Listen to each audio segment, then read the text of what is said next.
Bonjour. Je viens ici pour vous faire part des crises étranges que j'ai trouvées récemment. Je m'explique. Je fais partie d'une association de bénévoles qui, entre autres, visite des personnes âgées seules, mais aussi retape d'anciennes maisons pour les rendre de nouveau habitables. Il y a quelques jours, je suis allé avec un groupe nettoyer une vieille demeure, assez grande, pas loin de la ville.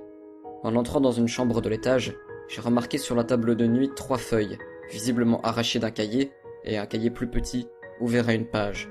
Je suis curieux, alors je les ai lus, et je ne sais pas trop quoi en penser. Comme sur ce forum, vous avez l'air habitué aux histoires étranges, je me suis dit que ça vous plairait, et que vous pourriez peut-être me donner un avis là-dessus.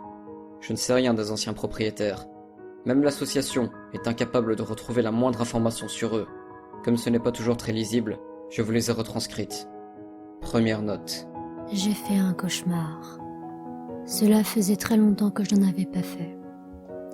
Je ne sais pas pourquoi. Il m'a tellement effrayée que j'étais tétanisée au réveil. Et depuis, je n'arrive pas à le sortir de ma tête. Alors, quand j'ai vu mon cahier et mon crayon posés sur ma table de nuit, j'ai pensé qu'écrire ce que j'avais vu m'aiderait peut-être à dédramatiser. J'ai un souvenir assez net de ce rêve, et je me souviens surtout d'une chose. J'étais poursuivie par un homme dont je ne voyais pas le visage, car il était caché par un masque de lapin. Je ne pouvais pas distinguer ses yeux derrière le masque. C'est ce qui le rendait si effrayant. Il portait un costume en velours marron, avec un nœud papillon jaune. C'était un de ces cauchemars où on voudrait courir, mais où on en est incapable. Lui avançait calmement, comme s'il savait qu'il mourrait dans tous les cas. Je me souviens m'être enfermée dans ma chambre, avoir attendu, puis, pensant bêtement qu'il était reparti, avoir ouvert la porte, pour me retrouver nez à nez avec lui. Je me suis réveillée en sursaut, encore paniquée, le corps raide de terreur. Il faut que je me lève maintenant. Une grosse journée m'attend demain. Je prends mon cahier avec moi. Deuxième note. Je crois que je suis somnambule. Je viens de vivre le rêve et le réveil les plus particuliers de ma vie. Je dois essayer de le retranscrire par écrit, pour bien différencier rêve et réalité. Dans mon rêve, je venais de me réveiller après un cauchemar. Je me souviens avoir écrit ce cauchemar et avoir laissé la page dans ma chambre, puis m'être levée.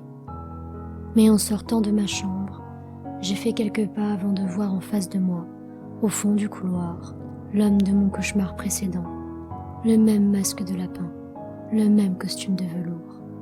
Il était immobile, et après m'être figée de peur, je suis allée m'enfermer dans la pièce qui était juste à côté de moi, la salle de bain.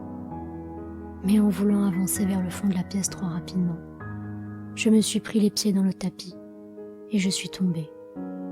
Je viens de me réveiller en sursaut sur le sol de la salle de bain. J'y suis toujours actuellement, et j'ai crié en attendant que mon cœur se calme. Je ne pensais pas être somnambule. C'est une sensation étrange que de se retrouver au réveil, là où s'est terminé son dernier rêve.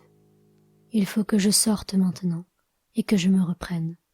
Ce rêve est enfin terminé. Troisième note. Il faut vraiment que je me change les idées, que je sorte du demi-sommeil dans lequel je dois encore être.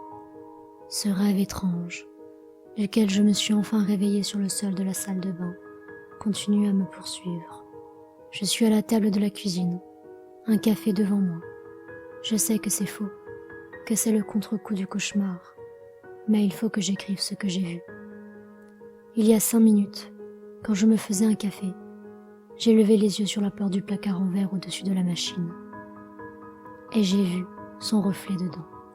Le même masque que dans mon rêve. Je me suis figée. Je n'osais pas me retourner, même en sachant que c'était mon imagination. Quand je me suis enfin retournée, il n'y avait plus rien. Mais j'ai cru entendre des pas dans le couloir. Je crois que j'ai des hallucinations.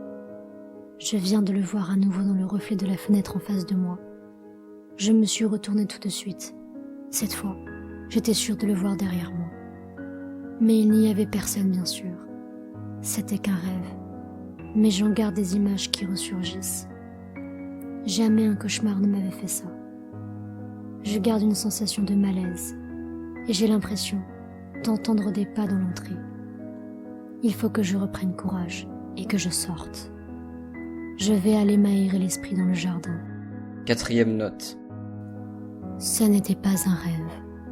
Je ne comprends plus. Quand vais-je me réveiller? Je suis sortie de la cuisine où j'ai laissé la page sur laquelle j'ai écrit. Je sais que c'est vrai, car un petit morceau de la feuille est resté accroché au cahier. Je suis allée au salon, mais l'homme était là. Le même que dans mon cauchemar, qui me regardait de ses yeux vides, derrière le masque de lapin. Comment un rêve peut durer si longtemps? Je veux me réveiller. Je ne comprends pas. Il était immobile. Je me suis figée. Mais il a commencé à s'avancer lentement vers moi. J'ai couru. Et je suis sortie de la maison. J'ai couru pour me cacher dans la serre. Mais quand je l'ai ouverte, il était dedans, en face de moi. C'est impossible. Comment il a fait? Ça ne peut pas être réel. J'ai couru jusqu'ici. Je suis piégée dans ce cabanon. Je sais qu'il vient. Je l'ai vu avancer lentement à travers la petite fenêtre. Je suis par terre, au fond. Je fixe la poignée. J'ai peur qu'il... Les derniers mots, car ça m'a l'air d'une tentative d'écriture, sont complètement illisibles. Dernière note. Ce n'est pas un cauchemar. C'est réel. J'ai trouvé d'abord la lettre dans le cabanon, encore accrochée au cahier, par terre dans un coin. Je suis allée chercher celle de la salle de bain de l'étage, à laquelle elle faisait référence. Puis j'ai trouvé celle de la chambre. J'ai voulu ressortir de la chambre, mais il était là. Ce n'est pas un cauchemar. C'est réel. Réel. Il était en face de moi, au fond du couloir, immobile, comme dans les lettres. Le même masque, sans rien derrière les yeux. Je l'ai vu d'ici. J'ai claqué la porte de la chambre. Je suis à l'autre bout de la pièce, mais je l'entends approcher lentement. Je sais qu'il vient. Cette baraque est au milieu de nulle part, personne à des kilomètres. Et j'ai explosé mon portable en montant les escaliers tout à l'heure. Je ne sais pas quoi faire. Je devais l'écrire. Au moins pour prévenir, c'est pas un cauchemar. Il est réel. Je ne dors pas. J'ai essayé de me réveiller, mais je dors pas. Je fixe la poignée. J'ai peur. Je sais qu'il va l'ouvrir. Le mot n'est même pas terminé, et le stylo s'est comme enfoncé dans la feuille. On ne le voit peut-être pas sur les photos, mais c'est comme si sa main s'était crispée violemment sur son stylo.